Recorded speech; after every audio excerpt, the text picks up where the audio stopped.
Hello friends, मेरा नाम है गौरव और इस वीडियो में हम लोग एक्सप्लेन करने वाले हैं असुर सीजन 2 के एपिसोड 7 को। और अगर आप लोगों ने एपिसोड 1 से लेकर 6 के एक्सप्लेनेशन को नहीं सुन रखा है तो आप लोग मेरे चैनल में जाके एपिसोड 1 से लेकर 6 के एक्सप्लेनेशन को सेपरेट वीडियो में अलग अलग एपिसोड की अलग अलग वीडियो में सुन सकते हो। तो चलिए शुरू करते हैं एपिसोड 7 के एक्सप्लेनेशन को बिना समय गवाए।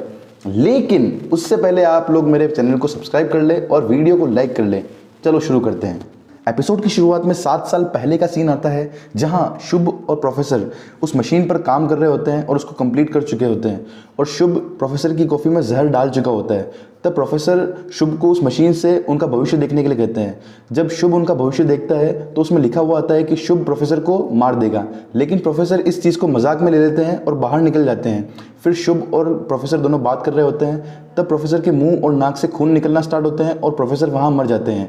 अगले सीन में देश में जो माहौल चल रहा होता है उसे बताते हैं कि कैसे लोग दंगों से मर रहे हैं, एक दूसरे की जान के दुश्मन बने बैठे हैं, भुखमरी से मर रहे हैं। उसके बाद वाले सीन में एटीएफ वालों को दिखाते हैं जहां पॉल कहता है कि वो इस केस की सारी जिम्मेदारी को अपने सर पर लेकर रिजाइन करने के लिए तैयार है।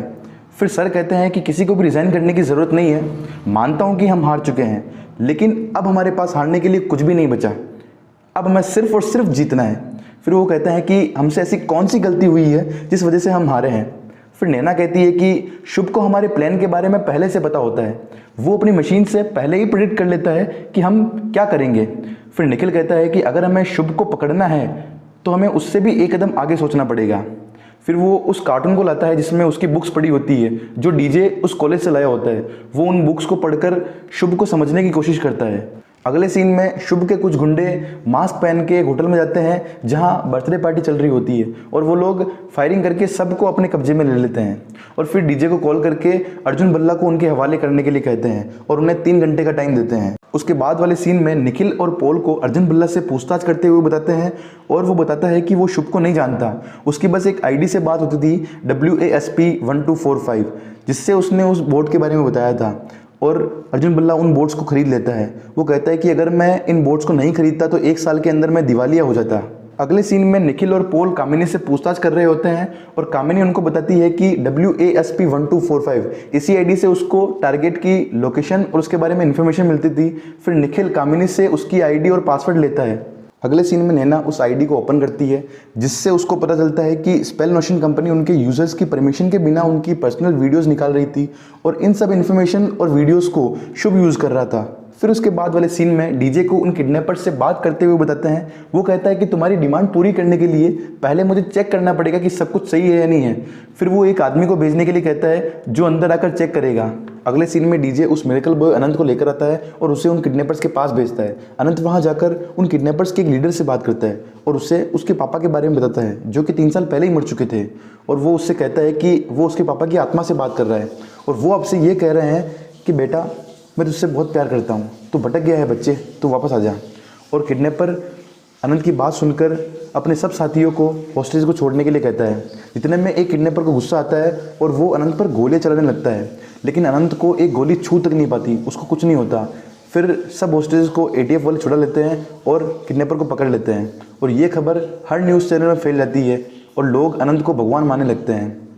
उसके बाद वाले सीन में एटीएफ वालों को बताते हैं जहां नैना शुभ के सर्वर को ट्रेस करके उसकी लोकेशन का पता लगाने की कोशिश कर रही होती है और उसे एक लोकेशन मिलती है जहां पर एटीएफ वाले जाते हैं और उन्हें वहां पुष्कर जोरी मिलता है जिसने उन 3 लोगों के पेसमेकर को रिमोट से कंट्रोल किया था। और जैसे ही एटीएफ वालों की गाड़ियों की आवाज़ सुनता है पुष्कर जोरी, वो अपने आप को गोली मार देता है और मर जाता है। अगले सीन में डीजे को उन किडनैपर्स के साथ दिखाते हैं और वो किडनैपर और कोई नहीं डीजे के ही आदमी होते हैं। फिर उसके बाद वाले सीन में डीजे को एटीएफ वालों के साथ बात करते हुए बताते हैं और वो कहता है कि ये सब कुछ उसी का प्लान था।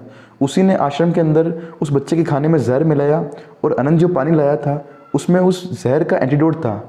उसके बाद उस पहाड़ी को भी डीजे ने गिरवाया था और अनंत को पहले ही बता रखा था कि इस जगह पर आके रुकना है ताकि लोगों को ये चमत्कार लगे। फिर उसके बाद उस बच्चे को किडनैप भी डीजे ने करवाया और उसको छुपा दिया और अनंत ने उसको ढूंढ लिया जिससे कि लोग उसको भगवान मानने लगे, उसे भगवान विष्णु का कल्कि अवतार मानने लगे, जिससे कि शुभ को गलत कदम उठाए और वो पकड़ा जाए। अगले सीन में न्यूज़ वाले अनंत का इंटरव्यू लेते हैं और अनंत कहता है कि अच्छाई हम सबके अंदर होती है, बस उसे पहचानने की आवश्यकता है। इस वक्त हमें एक दूसरे का साथ देना चाहिए, ना कि एक दूसरे से लड़ना चाहिए।